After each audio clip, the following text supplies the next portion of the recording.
देख रहे हैं इन डार्क राजकुमार के साथ। तो चलिए पढ़ते हैं आज की कहानी की ओर।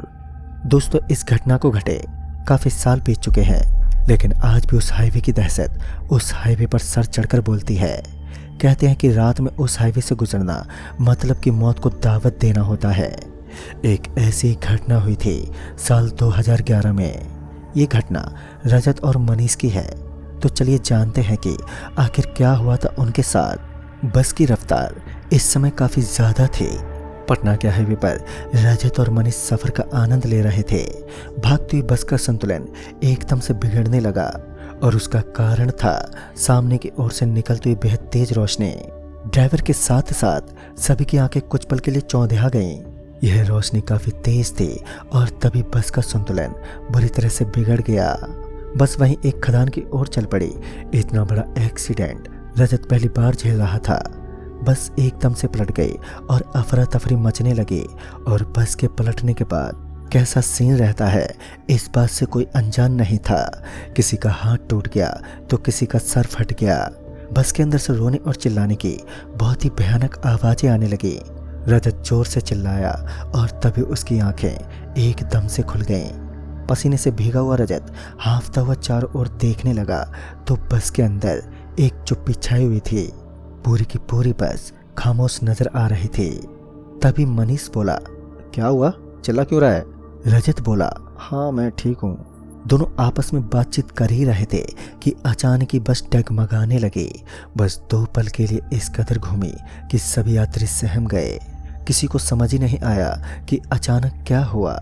बस के अंदर ज़्यादा लोग तो नहीं थे, मगर कुछ यात्री बस के ड्राइवर पर भड़कते हुए बोल पड़े, अबे ओ पागल है क्या, आराम से नहीं चला सकता? तभी कंडक्टर माफ़ी मांगते हुए वापस अपनी सीट पर बैठ गया।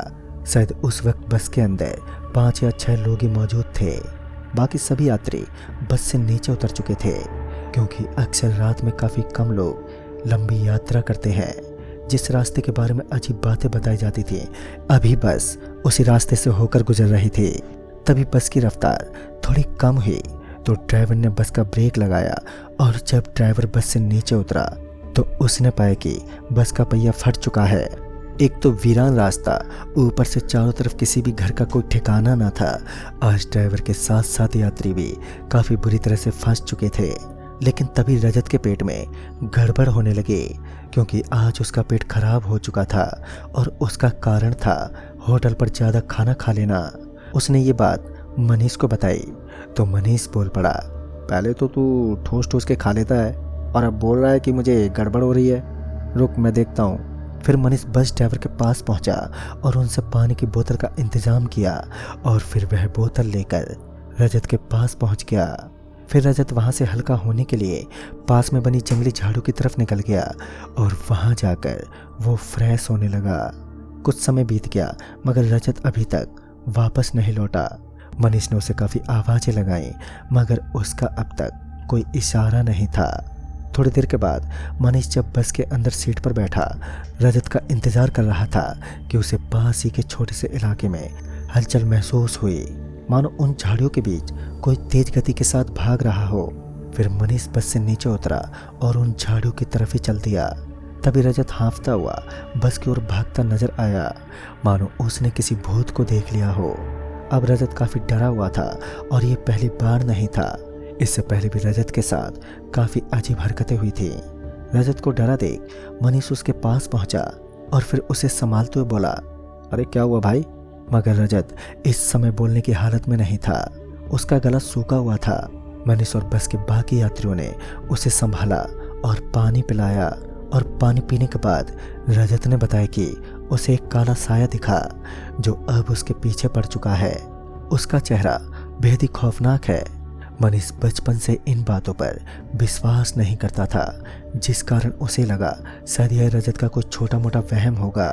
उसने रजत से कहा, ऐसा कुछ नहीं होता यार, ज़रूर तूने किसी खूंखार जानवर को देखा होगा। मगर रजत अच्छे से जानता था कि अभी अभी उसने किस नज़ारे को देखा है। उसके शरीर पर डर का कहर बरपाया हुआ था। मनीष ने उसे बस में बिठाया मगर बस का टायर अभी तक रिपेयर नहीं हुआ था, जिस कारण वो सभी लोग अभी भी बस के चलने का वेट कर रहे थे। तभी बस का कंडक्टर बस में पहुंचा और बोला, बस थोड़ी देर बाद यहाँ पर दूसरी बस पहुँच जाएगी। इस बस के टायर का ट्यूब बेकार हो गया है, जिस वजह से इस बस की रिपेयरिंग में काफ़ी वक्त लगेगा।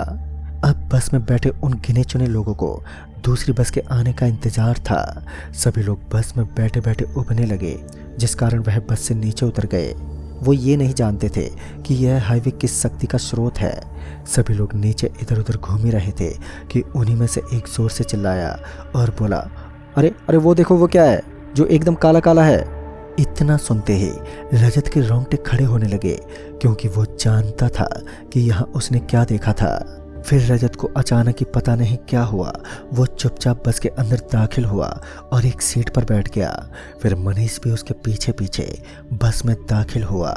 तभी मनीष की नज़र सबसे पीछे वाली सीट पर पड़ी तो मानो उसकी सिट्टी बिट्टी गुल हो गई, क्योंकि उसने देखा कि एक काला काला बड़ा सा जानवर जो दिखने में काफ़ी डरावना लग रहा था, वो अपनी दोनों आंखों से मनीष को घूरे जा रहा था। मनीष ने अपनी ज़िंदगी में पहली बार किसी ऐसे जानवर या शैतान को देखा था। मनीष को ये पूरे तरीके से विश्वास हो चुका था कि यह कोई जानवर तो नहीं है। मनीष धीमे धीमे पीछे की ओर खिसकने लगा और फिर झट से बस से नीचे कूद गया। उसने यह बात उन सभी को बताई जो वहाँ पर मौजूद थे, और फिर जब वो वापस बस के अंदर दाखिल हुए तो वहाँ ऐसा कुछ भी नहीं था। और फिर मनीष की नज़रें उसके दोस्त पर पड़ी तो वो बेहोशी की हालत में वहीं लेटा हुआ था। उसके शरीर पर कुछ निशान बने हुए थे, मानो किसी ने अपने नाखून से रजत के शरीर पर हमला किया हो। उन जंगली झाड़ियों से घिरे हुए रास्ते पर डर का अलग ही माहौल बना हुआ था। रास्ते पर पड़ी सूखी पत्तियां, जिनकी आवाज़ें भी साफ साफ सुनाई दे रही थी। इस वक्त बस के अंदर कुल 8 लोग बैठे हुए थे, क्योंकि सभी लोगों को इस जगह पर रुकना बिल्कुल भी ठीक नहीं लग रहा था। तभी ड्राइवर को बाहर की ओर से कोई आवाज़ सुनाई दी, लिहाजा बस ड्राइवर बस से नीचे उतर गया और चारों तरफ का माहौल देखने लगा, मगर वहाँ पर कोई भी मौजूद नहीं था। बाहर क्या चल रहा था इस बात से सभी यात्री अनजान थे। रजत को होश आ चुका था, अब उसकी हालत पहले से बेहतर थी। तभी बस में सवार लोगों को एक जोरदार चीख सुनाई दी। यह आवाज़ किसी और की नहीं बल्कि उसी बस ड्राइवर की थी जो बस से बाहर था। ये आवाज़ सुनते ही रजत जल्दी से बस से नीचे उतर गया तो उसे वहाँ ड्राइवर नजर ही नहीं आया, मगर उसकी निगाहें जब बस की हेडलाइट के सामने पड़ी पूरा कांप उठा, क्योंकि बस के सामने खून ही खून फैला हुआ था, जो किसी जानवर का तो बिल्कुल नहीं हो सकता। ज़रूर यह खून उसी ड्राइवर का था। उसने तुरंत ही बस के कंडक्टर को इस बारे में सूचित किया तो उस बस का कंडक्टर जल्दी से बाहर आया और चारों तरफ अपनी टॉर्च की सहायता से इधर उधर देखने लगा, लेकिन बस के ड्राइवर का अब तक कोई अता पता नहीं था। रजत को ये पूरी तरह से अब विश्वास हो चला था कि उस ड्राइवर के साथ ज़रूर कुछ तो गलत हुआ है। सभी लोग ड्राइवर को ढूंढने में जुटे हुए थे और सभी लोगों को हिम्मत भी नहीं थी कि उस सुनसान जंगल में उस ड्राइवर को ढूंढने जा सके। लेकिन रजत और मनीष दोनों ने हिम्मत जुटाई। रजत जिसके हाथ पर नाखून से खरोंचने के निशान बने हुए थे, लेकिन कहते हैं ना कि सभी लोग एक जैसे नहीं होते। काफी के अंदर इंसानियत भी पाई जाती है। वो कंडक्टर के साथ रजत और मनीष अपनी जान को जोखिम में डालते हुए उस दहशत भरे इलाके में आवाज़ देते हुए आगे बढ़ने लगे, मगर जैसे जैसे वो उस इलाके के अंदर जा रहे थे वैसे वैसे उनके शरीर के रोंगटे अब खड़े होने लगे। सुनसान पड़े उस क्षेत्र का रूप सच में बहुत डरावना था और फिर काफ़ी ढूंढने के बाद भी उस बस ड्राइवर का कोई पता नहीं चल पाया। उन्हें अब करीब आधा घंटा बीत गया था और इसी बीच बस कंडक्टर के फ़ोन की रिंग बज उठी। फ़ोन उठाने पर पता चला कि यह दूसरी बस का ड्राइवर था। फिर उस कंडक्टर ने सारी बात उस ड्राइवर को बताई तो उस ड्राइवर ने जल्द से जल्द उस सुनसान इलाके से निकलने का सुझाव दिया और फिर ना चाहते हुए भी उन तीनों को वापस बस की तरफ चलना पड़ा। कांटेदार झाड़ियों की संख्या बहुत ही ज़्यादा थी और उस ड्राइवर का कोई अता पता नहीं था। अभी तीनों वापस सड़क पर पहुंचने ही वाले थे कि उन्हें अपने पीछे पीछे किसी के चलने का संदेह हुआ।